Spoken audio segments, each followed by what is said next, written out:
Bonjour à tous.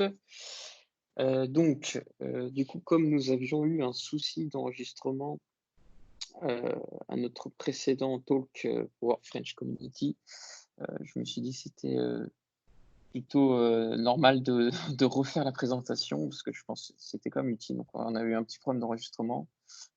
Donc, du coup, là, le but, c'est de vous remontrer en fait cette session. Alors là, du coup, je suis pas avec Mehdi, donc là, j'espère qu'il m'excusera, mais du coup, je vais représenter sa partie qu'il avait présentée il y a 2 semaines environ. Et puis, bah, évidemment, moi, je vais représenter aussi ma partie que j'avais mis plus l'accent sur Azure ML. Donc, juste pour refaire un topo en fait sur les Power French Community Talk qu'on a lancé donc en 2020. Donc le but, ça sera effectivement de toutes les 2 semaines, chaque vendredi midi, entre 12h30 et 13h30, donc de vous présenter voilà, des éléments en mode webinar donc, sur Teams. Donc voilà, donc on sait que dans la communauté française, il y a certains meet-up ou des events de partenaires ou autres qui sont organisés assez régulièrement. C'est ça qu'avec Mehdi notamment, nous nous sommes dit qu'il était intéressant de vous présenter des choses de manière un peu plus régulière en remote, parce qu'effectivement, tout le monde ne peut pas forcément venir sur Paris. Voilà, donc il y aura plusieurs intervenants, euh, en grande majorité en français, parfois en anglais, des personnes que j'ai rencontrées à des événements du 365 Saturday, voilà, qui vous présenteront des nouveautés, des sessions que moi j'ai pu voir aussi au préalable, voilà, que je trouve intéressant que vous puissiez voir, voilà, sans forcément devoir se déplacer à telle ou telle localisation. Donc, notamment la prochaine session qui sera avec Abdelkader sur le field service. Donc, je vous invite tous à rejoindre le plus possible. Donc, déjà, remercie à tous pour tous ceux qui étaient là le 17 janvier. Voilà, on est à peu près 20 ou 25 environ, donc ça c'est super. Donc voilà, on espère vraiment que ça va continuer comme ça et grossir petit à petit. Voilà. Et donc, c'est si possible sans problème d'enregistrement comme la dernière fois, ce qui m'évitera de refaire la session à chaque fois en décalé. Voilà. Donc, du coup, voilà la petite intro là sur les Power French Community Talk. Pour info aussi, donc tout se trouve sur ce site-là, powerazure365.com, qui est aussi accessoirement mon blog où vous avez donc différents articles, hein, bien sûr. Et puis, bien sûr, donc la petite structure futur webinar où à chaque fois vous retrouvez tous les événements avec à chaque fois dans le View Event le John Webinar pour lancer le lien Teams. Et donc, comme je disais, hein, toujours entre 12h30 et 13h30. Voilà, ce qu'on s'est dit que pendant la pause déjeuner, 2 fois par mois, voilà, c'était pas mal, évitant ici les gens de se connecter plutôt le week-end, voilà, parce qu'il vaut mieux passer des moments en famille. Euh, et que dire d'autre? Bien sûr, il y aura aussi d'autres événements qui vont sûrement se rajouter finalement, parce qu'on était parti sur 2 par mois. Et bon, finalement, on a pas mal d'événements de keynote, enfin de keynote, voilà, de présentations à vous faire. Donc, bon, peut-être qu'on rajoutera des dates un peu plus régulièrement, surtout sur la partie Power Platform, voilà, qui est un peu la mode actuelle. Donc, voilà, autant rajouter des sessions là-dessus. Et donc, oui, ça sera quand même des sessions assez tournées sur Dynamics 365, Azure et Power Platform. Voilà. Et donc, le but, c'est que, comme là, je suis en train de faire, donc de vous refaire finalement la présentation pour qu'après, vous puissiez aussi revoir la partie dans Past Webinar. Donc là, une fois que la présentation sera finie, je uploaderai la vidéo sur ce site, voilà, pour que vous puissiez à tout moment revoir la vidéo. Donc, assez parlé d'intro, passons directement sur Customer Insight. Alors, Customer Insight. Donc, un petit, un petit rappel avec 2 slides comme ça. Pour ceux qui n'aiment pas trop les slides, ça va très vite. On va vite aller dans le concret. Donc, Customer Insight, donc c'est une nouvelle business app AI, donc l'intelligence artificielle, qui est sortie depuis à peu près un an environ. Donc voilà, comme vous avez pu le voir, je pense, par les différentes communications de Microsoft, c'est que voilà, Microsoft est en train d'investir énormément dans la partie intelligence artificielle.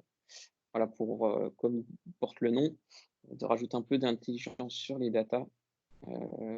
Voilà, et donc aller un peu plus loin que mettre en place un CRM ou un ERP avec Dynamics 365, donc c'est ou Field Service ou autre apps Dynamics. En tout cas, le but, c'est voilà, d'essayer de rendre les choses un peu plus intelligentes et avoir des insights et des actions basées sur des prédictions de données, etc. Et surtout, l'approche de ce Customer Insight, c'est vraiment comme vous avez pu le voir avec pas mal d'apps de AI, c'est finalement de faire pas du plug and play, mais en tout cas d'éviter de faire dans des anciens projets que moi aussi j'ai pu faire dans le passé, où il fallait énormément de travail en amont pour récupérer énormément les données, pour les matcher entre elles, pour les uniformiser, les standardiser, les récolter, mettre de l'intelligence dessus avec des Azure ML, mais là, il fallait beaucoup de data scientists. Voilà, donc tout ça prenait énormément de temps et donc de l'argent pour les clients. Donc souvent, c'était un frein. Donc c'était souvent des approches qui étaient faites par des grosses sociétés. Donc là, le but, c'est en tout cas, ça, Custom Insight peut évidemment fonctionner pour des grosses sociétés. Mais ça, moi, mon approche que j'ai derrière, j'ai l'impression que c'est quand même aussi énormément pour des petites et moyennes sociétés qui veulent rapidement, avec toutes les données qu'ils ont, essayer voilà, de mettre de l'intelligence et sans devoir coder à chaque fois. C'est un peu la même approche que pour Apps, finalement, hein. C'est le même but. C'est finalement, ou pour Automate, c'est vraiment d'avoir des connecteurs, internes ou externes, bien sûr, de différents types de données différentes, des données métiers, même des données sociales ou open data, surtout open data, d'ailleurs, je vous montrerai après, voilà, qu'on va essayer d'agréger, récupérer, de les ingérer, bien sûr, les injects. Le plus compliqué souvent, effectivement, c'est de les mapper entre elles, toutes ces données. Et on verra que dans Customer Insight, il y a une aide assez importante pour essayer de matcher avec un peu d'intelligence artificielle pour aider dans le matching et dans le mappage des données. Voilà, pour que vous puissiez facilement avoir une seule vue 360 de votre client. Il y a une partie Enrich. Alors, comme vous allez voir après, c'est quand même assez tourné aux US, où effectivement les données sont un peu plus accessibles en open, quoi. Par contre, effectivement, je vous montrerai qu'on peut quand même, dans la France, récupérer des data, open data, avec des open datasets. Donc, notamment quelque chose que je vous présente très rapidement, qui est Azure Open Dataset. Il y a même effectivement des API du gouvernement français, ou des API de weather, de météo, de trafic, qui sont accessibles en API standard aux data, que vous pourrez bien sûr récupérer comme un flux normal, en fait, voilà, pour vous permettre d'enrichir. Donc voilà, une fois que vous aurez fait toute cette unification, qui était quand même effectivement une grosse partie du travail au préalable dans les précédentes technos, là vous avez tout ça qui va vous être fait en mode paramétrage. Ensuite, vous allez avoir la partie Insight, donc, qui est plus mon cœur de métier à moi, donc la partie AI et ML. Donc là, je vous montrerai justement une nouveauté d'Azure ML qui s'appelle Azure Automated ML et qui vous permettra notamment de faire des algorithmes de manière plus simple, voilà, de faire des modèles de prédiction de données basés finalement sur ce que vous avez mis en 360 dans votre contact au préalable dans Custom Insight. Parce qu'évidemment, vous allez voir que dans Custom Insight, il y a une partie custom model pour justement appeler des moteurs de machine learning derrière pour rajouter encore plus d'intelligence dans cet outil. Une partie analytics, donc là, ça va être du Power Platform, bien sûr, avec Power BI et Power Apps. Donc là, vous allez pouvoir faire, il y a un connecteur, bien sûr, qui est encore en mode bêta, mais en tout cas qui est accessible actuellement pour accéder dans une Power Apps ou dans un Power BI à vos données de Customer Insight. Ils ont été justement unifiés. Donc là, c'est vrai que côté Power BI, l'avantage de se connecter à un Customer Insight, ça évite finalement de refaire comme on faisait avant, c'est-à-dire de se connecter à toutes les sources de données de notre système d'information. Là, vous vous connectez direct à Customer Insight et là, déjà, au moins, la partie, on va dire, relation, entity, a été déjà matchée, mis en relation et donc enrichie. Donc là, vous avez moins de travail à faire côté Power BI, quoi. Voilà, et donc vous pouvez faire quand même des beaux reporting et finalement aussi montrer dans une Power Apps aussi des fiches clients 360, donc faire des apps métiers en mode mobile ou tablette bien sûr, et sur lequel en plus on va pouvoir rajouter finalement la partie Customer Prediction que vous avez fait dans votre Azure ML.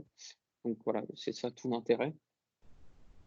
Voilà, et bien sûr, à la fin des fins, c'est comme faire de l'action. Voilà. Juste pour vous dire un peu la partie architecture qui était faisable sans cette application que moi j'ai pu faire dans le passé.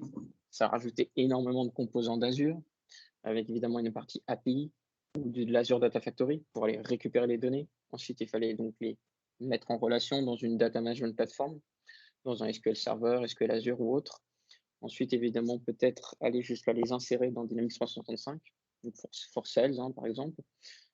Puis après, finalement, même faire des modèles de prédiction. Donc là, on passait dans un gros travail énorme de mise en place d'un modèle de machine learning avec des data scientists, choisir le bon algorithme, nettoyer les données, etc. Et à la fin, effectivement, faire du targeting marketing. Donc, envoyer des mails, etc., des communications via, par exemple, ClickDimension ou, par exemple, DMX Marketing, quoi. Donc, tout ça, voilà, c'était une grosse archi quoi, derrière, tout ça. Là, finalement, vous avez un Customer Insight qui est en plus une app standalone, c'est-à-dire que, imaginons, vous avez votre client à Salesforce plutôt en CRM, il n'y a pas de souci, vous pouvez mettre Customer Insight. Lui, il va se brancher à Salesforce et voilà, il n'y aura pas de problème. Donc, en fait, c'est vraiment une app on peut, chez un client, mettre juste Customer Insight tout seul et récupérer les données des différentes sources qu'on a dans le système d'information de votre client. Voilà. Et au niveau action, comme je disais, là, vous allez avoir une connexion rapide vers différents channels. Donc, évidemment, DNX Marketing, qui est en standard. Vous pouvez finalement ressortir votre liste marketing de segmentation sur un DMX 365 tout court, ou bien du Adobe, ou voilà, que sais-je, n'importe quel outil qui pourrait effectivement récupérer les datas de Customer Insight, puisque effectivement, le but, ça va être de faire des segmentations sur ces données unifiées, quoi, avec de la machine learning. Voilà. Donc, le but, c'est vraiment de faire des segmentations et des measures. Vous allez le voir, des measures, donc ça va être mettre des attributs clés, des KPI en plus sur vos données. Voilà. Donc, voilà, juste finir 2 minutes sur les slides. Donc, Custom Insight, voilà, effectivement, le fameux traditional, comme je disais. Donc, hard-coded, ça oui, effectivement. Hard to adapt. Et puis, oui, le fait quand même qu'on finalement, on avait encore plein d'apps en mode silo. Là, finalement, c'est presque votre cœur votre récit, en fait, Custom Insight. C'est un peu le cœur de toutes les apps, de toutes les sources que vous avez. Là, il vient vraiment au cœur de votre entreprise pour récupérer toutes les données qu'il peut, les agréger, mais d'avoir une seule fiche client. Voilà. Et puis évidemment, voilà, thème consume, ça c'est sûr. Là, vraiment, un Dynamics Customer Insight, pour moi, vraiment, allez, en grand maximum, 2 semaines, 1 mois, même pas. Vous avez votre truc en prod et voilà. Et c'est quand même un sacré avantage par rapport à d'autres Customer Analytics traditionnels, quoi. Évidemment, c'est du SaaS, c'est configurable, c'est extensible. Voilà, eux, effectivement, in Wix. Donc c'est bon, je suis d'accord avec les slides de Microsoft. Et donc voilà, compliant by design. Donc c'est vrai que c'est vraiment une appli, pouf, je la lance, c'est du SaaS et je configure et c'est parti, quoi. Donc, parlons bien. Donc, allons dans Customer Insight. Donc, là, je vais vous montrer un environnement de démonstration. Donc, cet environnement, je vais aller d'abord dans le Home. Donc, je referme ça. Voilà. Donc, là, en fait, je fais une vue un peu comme Dynamics, 365 Sales ou Customer Service. En fait, vous avez donc des dashboards au démarrage et évidemment des insights tout de suite. C'est le but.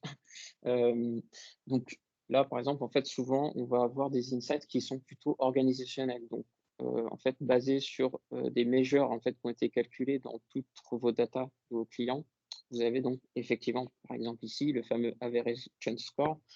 Pour ceux qui ne savent pas, le churn, hein, c'est le fait de se désengager d'une société, hein. Donc ça, vous voyez, ça, c'est un élément quand même business assez clé. C'est de savoir que, OK, dans un Dynamics 365 for Sales, où je vais faire des ventes à mes clients, je vais savoir si finalement mon client, par exemple, dans une société de télécom ou d'internet qui vend des abonnements, est-ce que mon client est susceptible de se désabonner? Oui, non, avec un pourcentage. Vous voyez, là, on est presque dans de la prédiction de données qui est importante dans ce milieu-là, puisque on va essayer de retenir le client le plus loin possible, longtemps. Donc évidemment, c'est important pour le client, en tant que client, d'avoir un Customer Insight qui va avoir des visions 360 de son client et d'essayer de prédire ou pas si finalement, voilà, dans notre société, est-ce qu'on a un gros turnover, quoi, au niveau des clients, ou pas. Et voilà. Évidemment, on peut mettre des données un peu plus sur des activités. Donc, par exemple, justement, vous allez voir sur ce environnement de démo, on a la capacité de récupérer, en fait, finalement, des données, par exemple, de sites internet, style Google Analytics, ou voilà, des données qu'on récupère finalement sur combien de temps passent actuellement souvent mes clients sur le site, et puis combien ils dépensent en moyenne. Enfin, voilà, on va essayer de mettre des catégories, de flécher les clients. Et vous allez voir aussi que quand dans un Azure ML, en prédiction de données, ça c'est important en fait de classifier les gens, justement pour pouvoir segmenter derrière sur ces classifications. Je veux envoyer un email que à ceux qui ont passé plus de temps sur le site ou pas, ou ceux qui sont justement susceptibles de quitter ma société, de plus souscrire à mon abonnement. Voilà, donc ça, c'est des éléments d'insight importants à mettre. On retrouve nos fameuses segmentations, que je vais vous montrer après, où justement, en fait, c'est du dynamique, hein, bien sûr. On peut évidemment, comme je disais, connecter à un Dynamics Marketing ou Click Dimension si on l'a installé sur un Dynamics 365 for Sales. Voilà. Donc, comment ça marche? Donc, avant de vous montrer le résultat, je vais vous montrer finalement comme si je démarrais sur cet environnement. Donc, premier point, je récupère des données. Donc, les data sources. Alors là, je ne vais pas pouvoir vous montrer, je vais vous montrer sur un autre environnement, pardon. Hop, les data sources. Si j'en faisais des nouvelles. Voilà. Donc, juste pour votre info, derrière cette technologie en fait de Customer Insights, il y a du data lake storage. Justement pour faire voilà, vu que c'est beaucoup d'AI et voilà, de capacité à se pouvoir relier des données de manière simple, voilà, il y a tout un data lake pour gérer en plus vraiment des quantités de données, voilà, parce que là on est presque dans du big data. Donc voilà, l'outil, enfin l'architecture technique, c'est du SaaS bien sûr, mais juste pour vous dire un peu qu'est-ce qu'il y a derrière la boîte noire entre guillemets, c'est que voilà, vous avez quand même toute une grosse structure, tout est stocké dans Azure, hein, et il y a vraiment tout ce qui est fait par Microsoft actuellement, pour que vous ayez, évidemment le Azure Data Lake Storage, vous pouvez aussi y accéder par vous-même. Par défaut, en fait, c'est stocké dans un storage, Microsoft à eux, dans une souscription Azure Microsoft, mais vous pouvez demander à ce que ça soit plutôt stocké dans un Azure, votre Azure à vous. Comme ça, vous pouvez quand même au moins aussi y accéder, pour faire différentes actions ou pour que vos data scientists aussi puissent éventuellement, des business analysts puissent aller voir le data lake qu'il y a derrière en fait.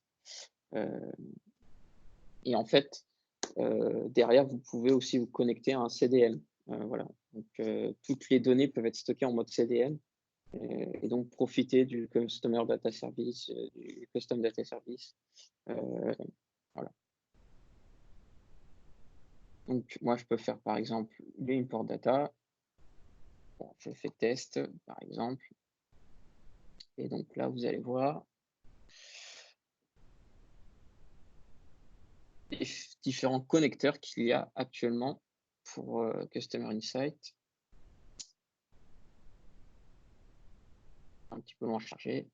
Alors oui, c'est long, mais juste pour info aussi, juste pour le niveau techno, bah, remarque, vous pouvez le voir tout de suite. Derrière, c'est du Power Query. Donc pareil, ça c'est super, je trouve, c'est que voilà, Microsoft a évité de refaire quelque chose de différent. Il a réutilisé quelque chose qu'ils avaient déjà, qui était énormément utilisé dans Power BI, que je connais bien, et qui, voilà, pour le coup, permet vraiment de faire du langage qui est assez courant en fait de faire. Et justement qui va pouvoir vous permettre de refiltrer les données derrière, et cetera. Donc là, vous avez vu, il y a beaucoup de sources de données différentes. Ça ressemble finalement au connecteur qu'on a déjà en place pour Power Automate, pardon, ou du Power Platform. Le fameux Common Data Service aussi, donc ça c'est bien, c'est-à-dire qu'on peut réutiliser finalement des entités qu'on avait dans du Power Platform, du Salesforce, du OData. Ça c'est peut-être le plus important finalement, c'est que bon, maintenant, majoritairement en tout cas, les API standards Internet sont plutôt dans du OData ou dans des fichiers JSON. Voilà, donc on peut récupérer des fichiers là. Donc vraiment, on a pas mal de choses pour se connecter. Voilà, donc ça, c'est vraiment cool. Bien sûr, bah, du coup, le OData, c'est ce que je vais utiliser finalement, par exemple, pour du Dynamics 365 hein, ou du CDS, hein, si on est stocké sur du CDS. Voilà, donc on peut mettre du Oracle, on peut se connecter à différents types de bases de données. Donc ça, c'est top.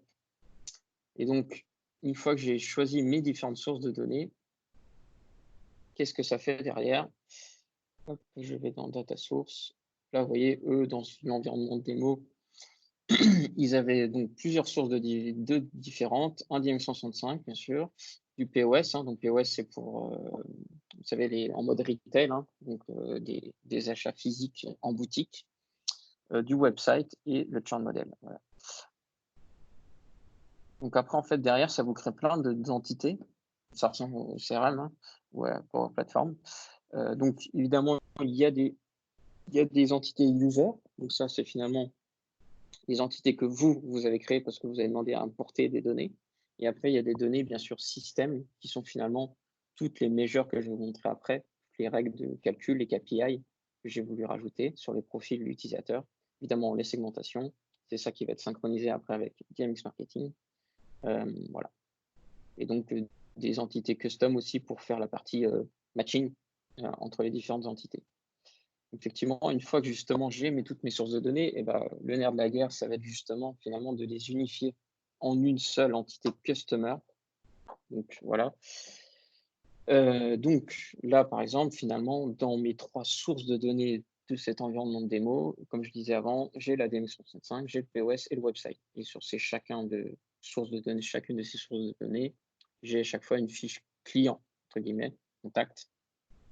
Donc là, du coup, pour éviter que ça soit voilà, compliqué, le but, ça va être finalement d'avoir une seule fiche client. Donc, premier pas à faire, c'est le mapping. Donc, en fait, qu'est-ce que c'est? Alors, Customer Insight est quand même, vous fait énormément de travail. Là, vous voyez, là, je ne peux pas vous montrer, mais là, en fait, finalement, Customer Insight l'a quasiment fait tout seul, c'est-à-dire en fonction du nom du champ. Et il y a différents algos de machine learning qui tournent derrière ça, qui vous aident un peu à vous mettre des types sur chacune sur chacune des fields, hein, sur chacun des champs. Donc voilà, par contre, c'est à vous souvent quand même d'aller définir quel est votre primary key, quel est l'ID dans votre table. Euh, Ça, il faut le faire sur chacune des customer entities. Et après, je fais mon petit matching. Alors le matching, comment ça se passe? Donc là, du coup, on définit quelle est ma table principale finalement quand même. Donc, qu'est-ce qu'est le master? Et quelles sont un peu les données un peu moins, vous êtes moins sûr. Hein. Là, on se dit, bon, dans le CRM, normalement, il y a 165, bon, je suis quand même plutôt serein. Les données sont peut-être mieux que sur la partie website ou POS, où là, d'ailleurs, sur un POS, c'est quand même assez rare d'avoir autant d'infos que dans du CRM. Ça va être vraiment des fiches clients beaucoup plus restreintes, avec beaucoup moins de champs, beaucoup moins d'informations. Donc, voilà, je peux faire en fait des entity orders, le fameux primary 2, 3.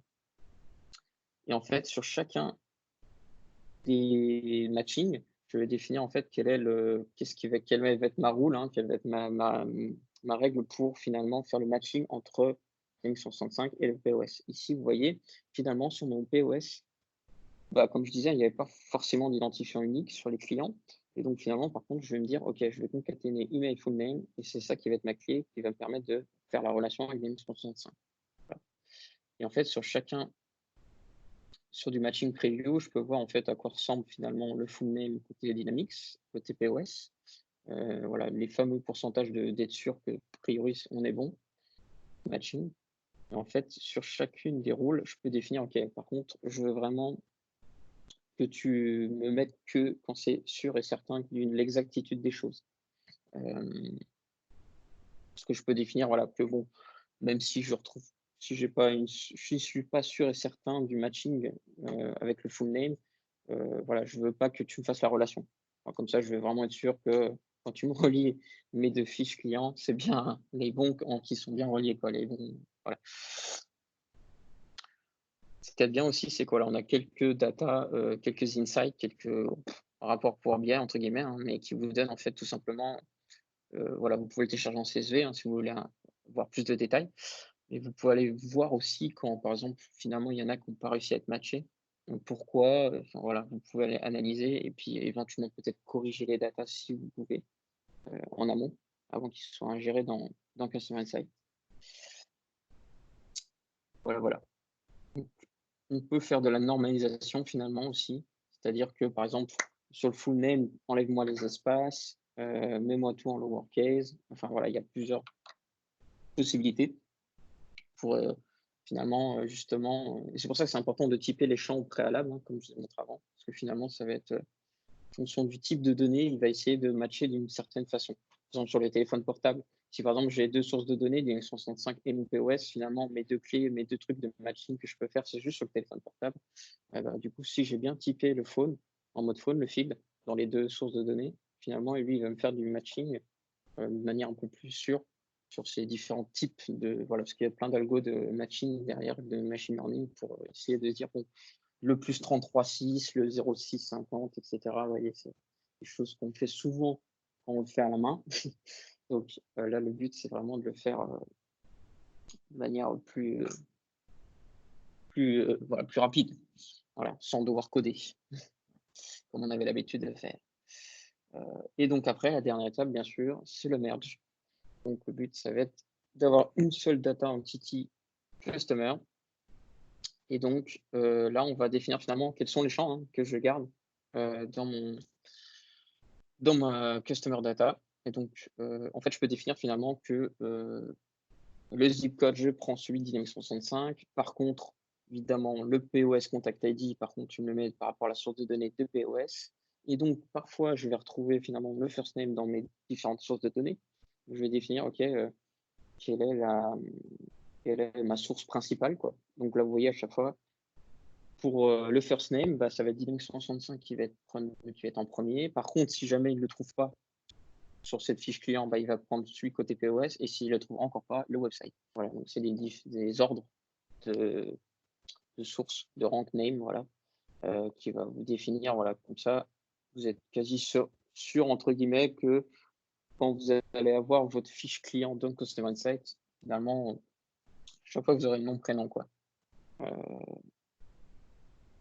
Voilà, voilà. Vous pouvez bien sûr définir c'est important, des clés, en fait, donc des keys, hein, donc un peu en mode comme un SQL Server, hein. Donc ça va être important parce que, notamment quand vous allez aller après dans Customer, pouvoir faire des recherches plus rapides sur, bah, tiens, je sais que les business users, quand ils vont aller dans Customer Insight, ils vont vite voilà, le premier truc le réflexe qu'ils vont avoir, ou même dans une Power Apps, hein, finalement, si vous faites un champ de recherche, pouf, il faut appeler l'API de Customer Insight.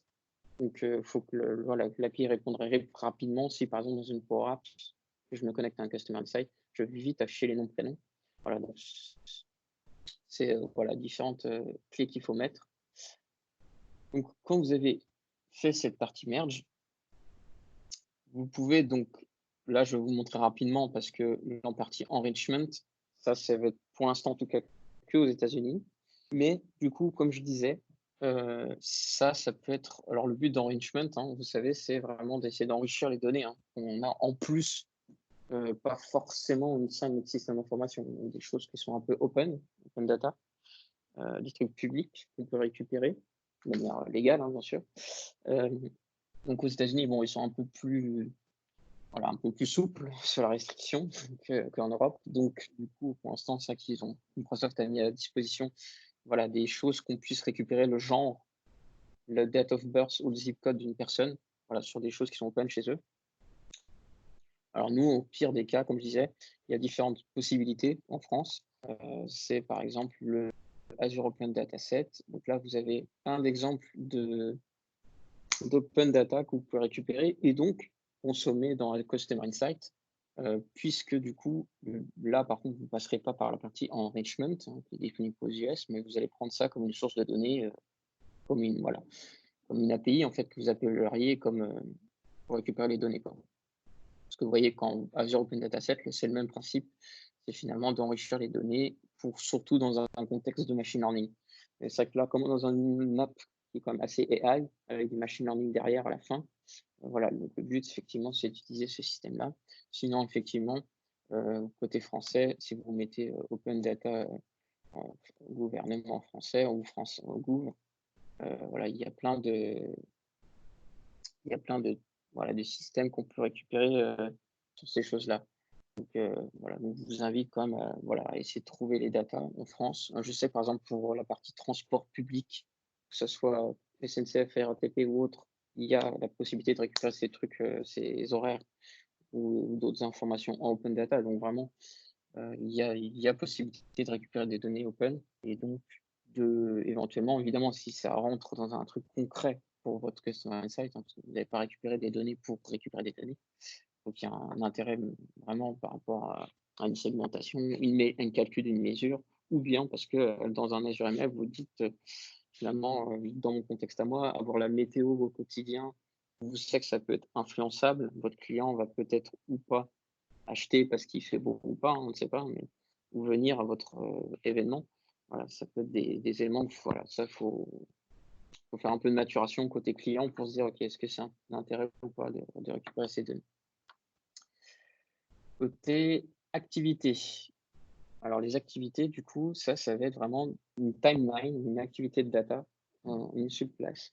Et donc là, le but, ça va être vraiment de récupérer des données qui sont plus du 1 pour N. Finalement, c'est que vous allez avoir votre fiche client unifiée. Donc ça, c'est ce qu'on a vu avant.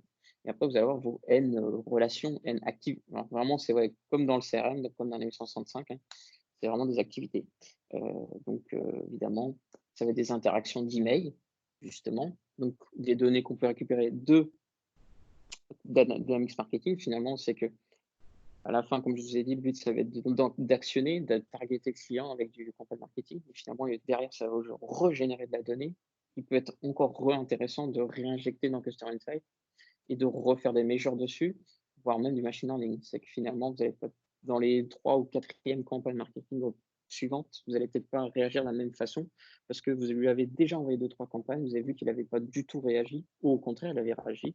Et puis après, même, il a fait d'autres actions. Là, vous vous dites votre campagne marketing a bien fonctionné. Donc, ça, c'est encore de la data qui est intéressant de réinjecter après dans Customer Insight. Voilà, donc ça va vraiment être voilà, les fameux website review, les purchases, toutes les ventes, bien sûr, et vous allez vouloir récupérer. Et alors ça, ce qui est bien, c'est que ces systèmes-là vont vous permettre, on pourra aussi finalement les mettre mettre une activité dans Dynamics 365 for Sales. Les relationships, donc là, bah, du coup, comme je l'ai montré auparavant, c'est que du coup, là, on est dans souvent du mini, hein. C'est-à-dire que du coup, là, je vais avoir, en fait, c'est ici que je vais dire, OK, mon contact Dynamics 365, il a N online purchase. Et donc là, du coup, je peux définir, voilà, quelles sont mes relations finalement entre mes entités, on va dire customer, et mes entités plutôt de type activité. Voilà. Juste sur la partie système admin, rapidement, vous voyez, attention, il n'y a pas énormément de choses, hein, mais donc le but, ça va être, donc vous avez différents statuts hein, sur les entités, puisque derrière, le but, évidemment, comme je ne l'ai pas montré, mais donc j'ai une source de données, le but, ça va être qu'elle soit actualisée hein, régulièrement. Donc là, on peut scheduler hein, des différentes, voilà. Et donc, on va pouvoir faire un peu comme du upsert dans Dynamics 365, hein, c'est-à-dire qu'on va pouvoir mettre à jour en fait les lignes déjà existantes ou au contraire insérer celles qui ne sont pas du tout existantes à la base avec justement les fameux identifiants. Et puis les champs date, modified date time ou autre. Voilà. Les permissions, il y a un peu de sécurité quand même dans l'outil. Bon, ça fait partie quand même des choses qui sont en train d'être modifiées dans l'outil, hein, parce que comme vous vous doutez bien, c'est que c'est assez récent, donc voilà, Microsoft va refaire des releases assez régulières sur cet outil pour voilà, rajouter un peu de sécurité un peu plus étendue. Parce que pour l'instant, je crois qu'il n'y a que 3 modes, hein, viewer, contributeur, admin. Voilà, comme là, comme on peut le voir. Donc, peut pas aller très très loin dans la partie customisation des permissions dans l'outil. Donc ça, c'est voilà, des choses qui vont, je pense, améliorer en tout cas cette année, en 2020. Et donc le fameux export destination, donc là qui va être finalement à la fin les fameuses fiches unifiées avec ces entités reliées qui sont les activités, où c'est que je veux sortir mes données en output, évidemment dans un Azure Blob Storage, puisque là vous pourriez vous dire que ces fiches clients unifiées, je vais plutôt les mettre dans un Adobe ou dans un outil complètement externe. Si cet outil finalement, il pourrait finalement voilà, récupérer des datas qui sont des datas qui vont sortir en JSON, il me semble, et donc qui vont vous permettre voilà, de synchroniser avec d'autres outils externes pour la partie plus action, notification. Donc, par exemple, dans Dynamics Marketing, voilà, on peut pas engager les clients de manière, par exemple, push mobile, notification. Donc là, par exemple, si je veux envoyer des notifications mobiles à mes clients sur une apps mobile basée sur finalement Customer Insight, voilà, je vais devoir voilà, enfin un peu, on pourra le faire, mais voilà, ce sera pas aussi simple que du simple clic bouton, quoi. Voilà, donc c'est pour ça que Microsoft a mis à disposition des destinations simples qui sont un blob storage, donc un espace de stockage. Et après, bah, il faudra retraiter les données, les renvoyer vers un autre outil, votre outil qui finalement est la partie campagne marketing, quoi. Bien sûr, on peut synchroniser avec du sales, hein, marketing list, et du marketing segmentation. Voilà, voilà. Donc ça, c'est la partie administration. Donc après, je vais voir évidemment mes fiches clients qui vont être ici dans Customer. Comme je disais, la partie Search et Filter Index, donc c'est de l'importance parce que voilà, je peux filtrer hein, sur mes customers. Là, vous voyez, à chaque fois, si je clique sur une fiche client, je retrouve ma timeline. Timeline qui est il y a un add-on, un petit add-on qui peut être installé sur un Dynamics 365 for Sales pour avoir le même rendu sur vos fiches contacts, mais dans le CRM. Ça, c'est bien, vous pouvez l'installer, c'est compris. Et donc là, par contre, je peux définir finalement mes profils IDON et donc définir voilà, les différents métriques, en fait, toutes les measures que je vais, donc les fiches clients unifiées. Hein, donc, comme je disais, le fameux first name, là, il aura pris, a priori, il aura pris plutôt en priorité celui qui était dans Dynamics 365. Mais en plus, effectivement, je peux afficher finalement les measures que j'ai mis ici. Et les measures, comme je disais, c'est en fait des KPI, hein, des règles de gestion, des business rules qui sont créés pour avoir des champs calculés, cumulés, euh, voilà, qui sont parfois juste des attributs customer, hein, donc voilà, qui sont quelque chose qui sont mis côté client, côté de la fiche client, qui sont uniques par client, enfin qui sont différents par client. Alors qu'à l'inverse, je vais peut-être avoir des business measures qui, elle, va vraiment être centrale dans la partie organisation. Voilà. Le fait que je veux savoir quel est mon average term score, c'est ce que je montrais tout à l'heure. Ça, c'est au niveau de l'organisation globale. Donc, c'est vrai que ça, c'est important d'avoir des business measures. Et donc, ça, c'est ces fameuses mesures qui sont à la fois importantes pour, bien sûr, faire mes segmentations, donc que je fais là.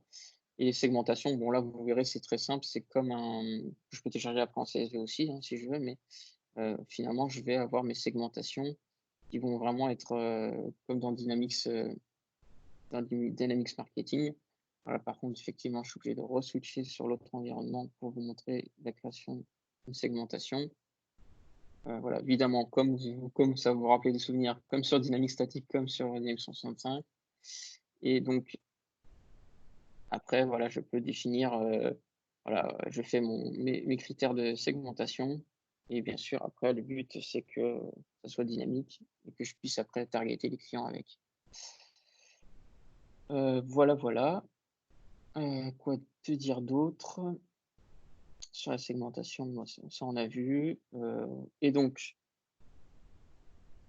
après, juste vous montrer. Donc, ici, dans la partie intelligence, voilà, c'est un peu plus moi, partie à moi que j'aime bien, c'est la partie prédiction de données. C'est que finalement, après, pour aller un peu plus loin, comme si vu que c'est une appli machine learning quand même derrière, enfin, c'est plus l'appli AI. Le but, c'est d'avoir quand même un peu d'intelligence derrière. Et donc là, vous voyez, là, par exemple, deux algorithmes de machine learning qui ont été développés et qui peuvent être donc accessibles pour que finalement votre Customer Churn Score, qu'on a vu qui était une mesure, hein, le churn score de la personne, churn risk, ça c'est un score qui a été calculé dans le machine learning. Donc la mesure que je peux faire que je peux rajouter dans une fiche contact, que je peux avoir dans ma fiche contact après, bien sûr, ici, mais en plus comme étant une segmentation. Voilà, le average spend high churn, ça c'est vraiment justement, je vais targeter que mes clients qui ont une grosse susceptibilité de quitter la société rapidement. Donc là, ça c'est un impact business. Donc là, vous voyez, le côté client, ça a une forte valeur ajoutée, quoi. Là, c'est un réel intérêt de cet outil. Et finalement, là, rapidement, on peut avoir des données prédictives et les récupérer directement dans l'outil pour faire des belles segmentations, sur des prédictions, quoi. Et pas envoyer des communications simples avec aucune segmentation intelligente derrière, quoi. Donc ça, je vous montrerai après justement comment faire après plutôt des modèles custom, hein, rapidement avec le fameux Azure Automated ML, comme je disais en début de session. Juste pour finir sur Customer Insight, avant vraiment de passer dans la partie machine learning. Donc évidemment, vous avez un connecteur Power Apps, ça ne change pas. Il y a tout ce qu'il faut dans Power Apps. Donc on peut faire un data table, bien sûr. Et puis on a un connecteur Customer Insight. Et donc là, je peux sélectionner rapidement mes champs de Customer Insight et bien sûr récupérer différentes informations. Bon là, je vous fais ça rapidement, hein. Donc le but, c'est juste de vous montrer, hein, comment ça peut marcher rapidement. Donc là, on peut récupérer, faire des apps rapides sur ça. Et donc après, voilà, le use case standard, c'est effectivement de faire une Power Apps pour, par exemple, les hôtesses d'accueil, en tout cas, voilà, qui vont pouvoir accueillir de manière un peu plus personnalisée des clients. Si je prends le cas de marque de café célèbre qui commence par un N et qui finit par SO, voilà, qui peut éventuellement, voilà, récupérer, avoir une Power Apps pour accueillir le client qui se connecte à Customer Insight et elle a tout de suite une vision 360 du client avec ses différentes activités et donc lui proposer des choses qu'elle, voilà, de manière un peu plus personnalisée et concrète par rapport au client. Bien, par exemple, dans un centre commercial de retail, je veux accueillir mes clients d'une certaine façon, les personal shoppers, parce que du coup, j'ai mon Customer Insight, j'ai mes fiches clients unifiées avec toutes leurs activités, j'ai lui-même de la prédiction de données. Donc là, l'hôtesse ou le personnel shopper va accueillir le potentiel, enfin, celui de l'acheteur en tout cas, qui va évidemment lui personnaliser son expérience, voilà, la fameuse expérience client, voilà, qui va être plus personnalisé. Donc voilà, donc ça, c'est l'intérêt de faire éventuellement une Power Apps pour Customer Insight. Et même chose, bien sûr, on a un connecteur Power BI, bien sûr. Donc je fais mort. Et là, dans Customer Insight, pouf, on a un petit connecteur. Donc comme je disais, qui est encore en bêta, hein, mais bon, je pense qu'il sera vite en global availability rapidement. Et donc là, bien sûr, vous avez vu, je peux rapidement voir les entités que j'ai créées dans Customer Insight. Et puis après, je peux faire voilà, des beaux dashboards, hein, liés à ça. Bien sûr, en plus, dans ce dashboard, je peux aussi afficher finalement les données un peu prédictives, hein. Et puis, je peux faire mes relations. Imaginons que dans mon Customer Insight, je veux après voir comment a marché ma campagne marketing par rapport à ce que j'avais fait dans Customer Insight. Donc, du coup, je peux lier les deux. Et c'est vrai que là, du coup, je peux faire des dashboards assez rapidement avec du Customer Insight. Donc, sur la partie Azure ML. Donc, comme je disais, au préalable, Azure ML, c'était un peu comme ce que j'ai montré dans Customer Insight, c'était assez compliqué, ou du moins très long, et avec beaucoup de demandes de ressources assez, voilà, comme une grosse connaissance data. Là, en fait, il y a une nouveauté qui m'a semblé très intéressant à vous montrer, puisque voilà, le but là, c'était évidemment de montrer Customer Insight, mais du coup, voilà, la partie un peu plus consultant, partie partenaire, je pense que l'intelligence, enfin, voilà, la valeur ajoutée, elle est des consultants là-dessus, je pense, clairement, d'aider le client. Après, OK, peut-être le client va lui-même faire le paramétrage pour récupérer ses sources, les unifier, les matcher, et cetera. Après, vous allez peut-être l'aider à choisir les bonnes measures avec les bonnes segmentations. Et du coup, vous allez peut-être aller un peu plus loin en disant: «Ah bah, du coup, il faudrait faire du machine learning, quoi». Et là, du coup, vous allez dire: «Ah, maintenant, il y a un nouveau truc qui s'appelle Azure Automated ML». C'est Aurélien qui vous en a parlé. Donc qu'est-ce que c'est? En fait, un Azure Automated ML, le but, ça va être finalement de remplacer tout le travail qui était fait au préalable pour faire l'algorithme machine learning. Donc, je vous montre un exemple concret. Donc, vous voyez, j'avais un dataset qui était le churn. Donc, qu'est-ce que c'est? Donc, ici, en fait, j'ai un CSV d'une base client dans le télécom avec différentes infos, hein, des colonnes. Donc là, vous voyez, ce dataset, bien sûr, ça pourrait être une Customer Insight, hein. Là, pour cet exemple, effectivement, j'ai pris un dataset CSV. Et donc, le but, ça va être quand vous allez faire votre custom model dans Dynamics Customer Insight, vous allez du coup plutôt envoyer les datas de Customer Insight qui, du coup, ont été unifiées, ont été avec les différentes measures, voilà, donc, des infos importantes que vous avez déjà fait en fait dans Customer Insight. Vous avez déjà fait une grosse partie, quoi, d'avoir une seule base client avec tout plein de colonnes qui sont des champs calculés. Et donc, je vous montrais, voilà, le but, ça va être, pour cet exemple-là, vous voyez, donc j'avais différentes infos, Customer ID, le genre, le gender, etc. Justement, comme je disais tout à l'heure, ça va être par exemple, mon client, est-ce qu'il est abonné au télécom? Est-ce qu'il a, souscrit à la partie streaming? Est-ce qu'il est en mode contrat annuel ou bien mois par mois? Comment il paye actuellement? Combien il paye par mois? Combien de charges il a eu au total? Donc ça, vous voyez, ça dans mon CSV, c'était des trucs que moi j'ai calculé moi-même. Bien sûr, ça, ce serait justement des measures de votre Customer Insight qui auraient été faits et en mode paramétrage et voilà, de manière simple. Et bien sûr, le fameux false true sur le churn. Donc, est-ce que finalement, ce client, historiquement, parce que ça, c'est une base d'historique, donc pour machine learning, il faut toujours une base d'apprentissage avant de traîner votre modèle et d'essayer de faire des nouvelles prédictions pour les futures données. Vous avez toujours besoin d'avoir le maximum d'historique. Vous voyez, là, j'ai 7000 lignes dans ma base. Donc, voilà. Donc ça, voilà. Donc le but, ça va être ça. Donc vous voyez là, mon but pour cet exemple-là, c'est de prédire si un client ou pas va se désinscrire, va faire du turnover et va quitter ma société. Donc je fais du automated ML, je fais new, je choisis mon fameux dataset. Donc là, vous voyez, dans le contexte de Customer Insight, il faudrait effectivement au préalable charger un premier CSV, un premier dataset, un exemple d'apprentissage, pour que après, pour les futures données vos refresh qui vont avoir lieu régulièrement sur Customer Insight pour que vos futures données qui arriveront après ça, après que vous ayez déployé votre machine learning, puissent prédire en fait pour les nouvelles données, quoi. En tout cas, effectivement, le premier step, le première étape qu'il y a à faire côté machine learning, c'est toujours d'avoir une base d'apprentissage. Donc là, vous vous donnez un petit nom à votre expérience. Vous choisissez finalement qu'est-ce que je veux prédire comme colonne, c'est le fameux churn yes no, donc c'est de la classification. Derrière, il vous faut une machine virtuelle. Là, juste pour information, évidemment, plus vous mettez voilà, une machine virtuelle conséquente en termes de, de performance, plus ça. Parce que là, vous voyez, moi, j'ai mis une toute petite machine virtuelle et ça met 1 heure et demie à faire tous les tests de tous les différents algorithmes que je vais vous montrer juste après, vous allez comprendre. Donc, évidemment, si vous voulez avoir des réponses rapidement, il faut prendre des plus grosses machines. Euh, et donc, voilà, le fameux task type qui vous dit en fait qu'est-ce que vous voulez calculer quoi, comme données en fait, vos machine learning.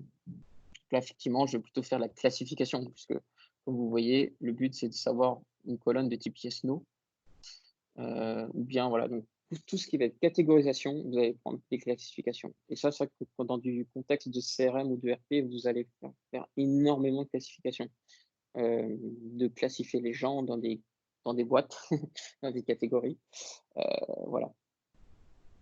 Bien sûr, on fait de la régression, donc là, c'est par exemple plus pour la partie churn score, d'essayer de prédire une certaine valeur de choses par rapport à un nombre continu.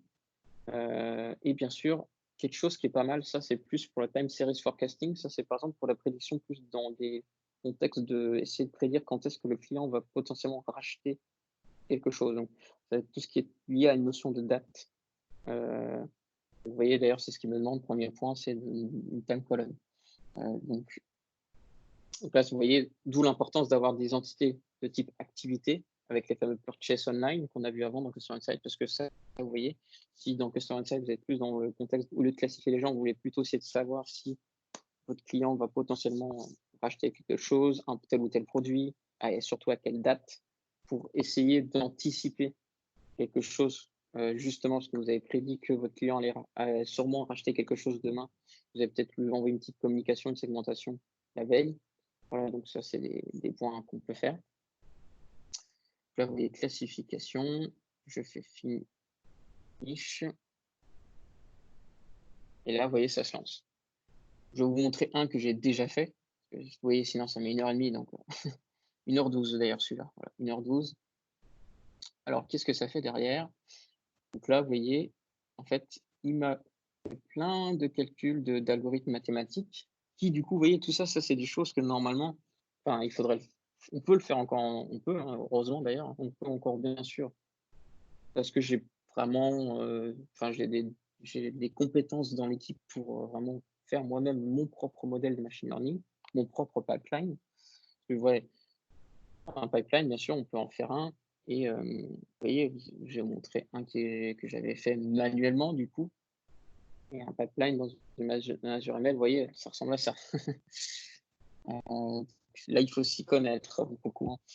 Voilà, il faut splitter les données d'apprentissage. Voilà, je vais prendre 70% de mon échantillon qui vont servir d'apprentissage, alors que les 30% restants vont se permettre de scorer mon modèle.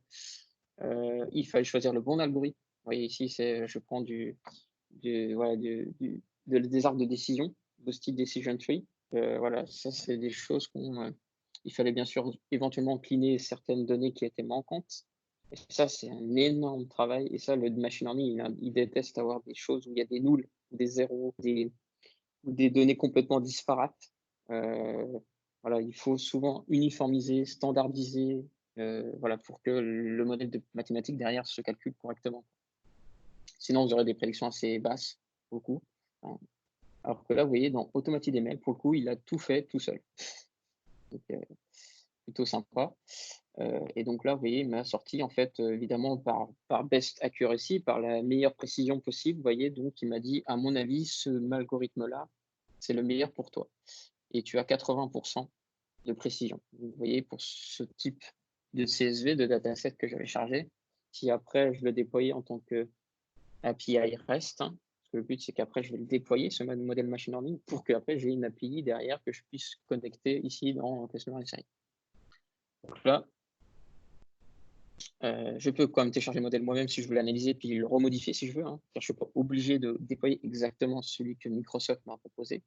Mais c'est vrai que sur ce modèle-là, qui est donc le meilleur pour moi, voilà, il me sort pas mal de métriques de précision pour savoir voilà, quels sont, pourquoi c'est le meilleur modèle pour toi. Et puis bien sûr, après, je peux le déployer. Je fais deploy modèle, et puis quand je le déploie, ça me sort un petit endpoint real time. Et ce endpoint-là, bien sûr, je peux le récupérer. C'est ça qui va être réutilisable après dans mon custom modèle de Customer Insight. Mais dans mon contexte à moi aussi, j'ai plus le choix pour vous montrer justement. Le but, c'est après, bien sûr, comme c'est une API, hein, standard, que j'ai déployé de mon modèle, le endpoint là, je peux bien sûr le consommer dans un Power Automate. Et puis, bien sûr, voilà, donc je vais vous montrer, hein, c'est tout simple, hein, là, vous voyez, je redéfinis les data que j'avais. Donc, si je prends, en fait, je vais réinjecter pour des futures données, je vais rappeler le modèle machine learning, il va me dire, OK, yes, no, finalement, le churn score, quoi. Enfin, le churn, yes, no, c'est la fameuse colonne que j'ai voulu prédire, qui va me dire, OK, c'est ça. Vous voyez, donc si je fais run flow, et là, normalement, si je vais là,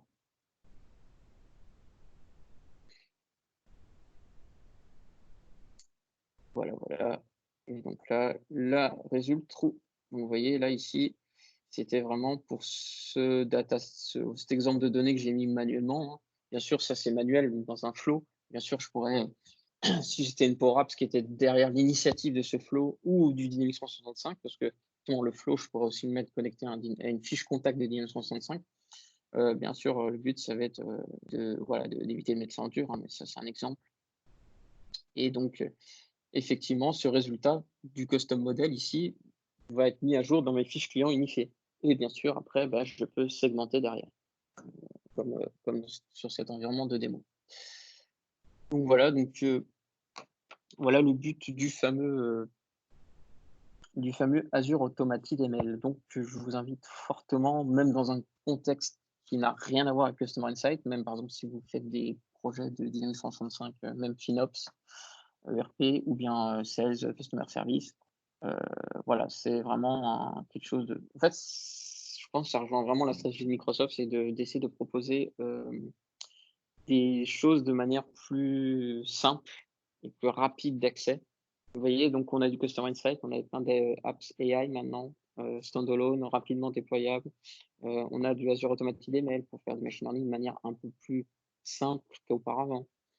Bien sûr, on peut toujours continuer à en faire de manière plus, voilà, plus standard, traditionnelle, mais en tout cas, ça peut aider quand même des clients à aller rapidement euh, et éviter l'effet du tunnel, hein, que je pense qu'on a tous connu sur des projets, pour voilà, déployer des choses plus rapidement. Et pour le coup, ça marche bien, hein, donc tant mieux, hein. Et vous voyez, ça rejoint aussi Power Apps, qui est devenu vraiment voilà, citizen developer. Je vais mettre à disposition une app rapidement, style PowerPoint, pour faire des apps métiers rapidement, sans devoir coder forcément, ou en tout cas vraiment de manière. Parce que là, par exemple, dans du Automated ML, je peux aussi faire un peu de Python derrière ou du R si je veux retravailler encore un peu mieux les données. Donc, je peux comme toujours faire un petit peu du développement, mais on est plus dans la stratégie de low code editor, donc d'essayer d'en faire moins de code, ce qui évite moins de problèmes normalement. Voilà. Donc, vraiment, je vous invite fortement à voir sur Automated ML, d'essayer de jouer avec, hein, de charger des exemples de datasets. Voilà. Moi, vous voyez, je vous ai montré le churn, mais il y a aussi, je me suis amusé avec un fichier de CSV de calcul de l'ozone avec différents paramètres, hein. Donc là, vous voyez, ça c'était plus une partie l'ozone. Là, vous voyez, ça c'était pas un mode classification, c'était le mode numérique, régression, pour savoir si finalement quel va être le taux d'ozone à Paris en fonction des différents historiques de température, du vent, de la pluie, etc. J'avais fait aussi dans un exemple qui était justement sur mon blog de Power Azure 365, le fameux Titanic. Donc là, j'avais un exemple de tous les survivants ou pas, malheureusement, des passagers du Titanic. Et donc, le but, c'était de voir si, en fonction des différents paramètres que je mettais, le fameux Survive 0 ou 1, hein, comme un booléen, le fameux Yes No. Donc là aussi, je vais classifier les gens pour savoir si tu vas survivre ou pas voilà, au Titanic. Bon, c'est un exemple, hein. Mais par exemple, moi, de manière concrète, sur des projets, j'ai vu des exemples de savoir si vous alliez venir vraiment ou pas au prochain événement, que vous avez été invité au préalable, si vous allez acheter tel ou tel type de produit, quand vous allez acheter le produit, voilà. Quel est votre parcours client au sein d'une boutique. Enfin, voilà, il y a plein de use cases et plein de questions métiers. Et quoi qu'il arrive, je pense que dans toutes les sociétés, vous avez toujours des prédictions possibles à faire sur des données, quoi. Des modèles à déployer et à utiliser dans Customer Insight. Voilà, voilà. En même temps, dans ce fait d'avoir réenregistré cette session, j'ai normalement aussi répondu aux questions qu'on avait eues des 20 ou 25 personnes au webinar il y a 2 semaines. Donc voilà. Et donc n'hésitez pas voilà, à me recontacter sur LinkedIn ou sur les réseaux sociaux, de repartager cette vidéo si vous l'avez aimée, de commenter, ou bien justement de me reposer des questions dans les commentaires si vous en avez. Voilà. Donc vraiment, donc pareil, hein, Customer Insight, je ne l'ai pas montré, mais donc les environnements de démo, hein, vous avez un lien. Vous pouvez jouer avec si vous avez envie. Et donc, vous tapez Customer Insight Dynamics 365 et là, c'est comme les autres apps Dynamics finalement. On peut, euh, on peut faire un get started et voilà, on peut faire on peut faire un trial rapidement, trial environnement, voilà. Donc, on peut facilement, rapidement aller regarder un peu comment ça se passe et essayer de voir comment ça pourrait fonctionner. Ouais. Donc, vous voyez le fameux Customer Insight Timeline, hein, que je n'ai pas montré, mais dans le Sales Hub, voilà, on peut retrouver une timeline qui est la seule qu'on a vue dans Customer Insight pour que côté CRM standard, on puisse retrouver finalement, réutiliser les choses voilà, qu'on avait paramétrées dans Customer Insight.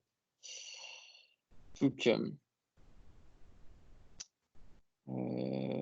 voilà, voilà. Bah, écoutez, merci à tous et donc comme je disais au préalable, donc je vais mettre à jour la les webinars. Donc j'espère que pour le prochain, pour le coup, qui aura lieu donc le fameux 31 janvier par Abdelkader sur Field Service.